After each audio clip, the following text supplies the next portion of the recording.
আমি না সত্যিই জানি না ঈশ্বর আমার আর কত পরীক্ষা নেবে। তো নমস্কার বন্ধুরা, আমি মল্লিকা, সবাইকে স্বাগত জানাই আমার জগতে। বেরিয়েছিলাম ওই ম্যাডামের সাথে, তো ম্যাডামের বাড়ির সামনে এসে আমি ওয়েট করছি আর উনি সবে বেরোচ্ছেন, যার জন্য বেরিয়েছিলাম। আসলে কিছু একটা কাজের ব্যবস্থা করতেই হবে, আজ 3টে বছর হয়ে গেল ব্যবসা বাণিজ্য সব বন্ধ। তো তার জন্যই বেরোনো, দুজনে একসাথে একটু আলোচনা করা যে কি কাজ করা যায়। নিজস্ব কিছু একটা ছোট্ট করে হলেও একটা কিছু একটা ব্যবসা, ওই যে কোনো কাজ, কিন্তু উদ্দেশ্য একটাই, কিছু একটা করতেই হবে।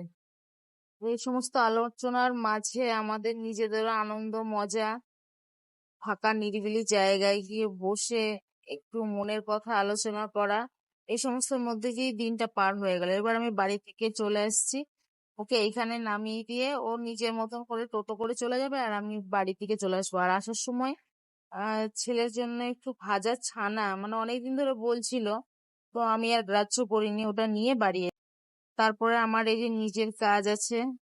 আজকে অনেকটা রাত হয়ে যাবে কাজ করতে। এই আয়নাটা আমি দেখিয়েছিলাম এর আগে, বলেছিলাম দেখাবো কাজ করে। তো এরপরে ছেলেকে ওই ছানার তরকারি করে দিই, আর আমি নিজে কিছু শুকনো মুড়ি দিয়েই রাতের খাবারটা সারি, কারণ অনেকটা রাত জাগতে হবে।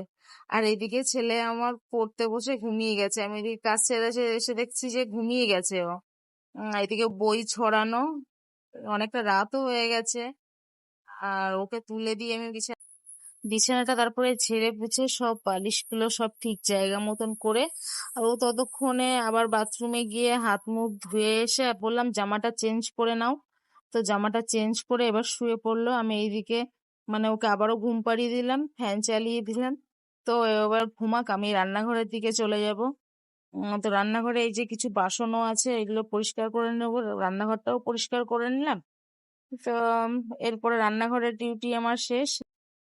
এরপরে ফ্রিজে জল ভরে রাখা, তারপরে চারিদিকের দরজাগুলো চেক করে নেওয়া যে বন্ধ আছে কিনা, এই সমস্ত করে লাইট অফ করা, এইগুলো করে তো এইসব ডিউটি শেষ করার পর আমার নিজের কিছু কাজ ছিল, সেগুলো সারতে সারতে রাত 2টোর বেশি বেজে গেছে।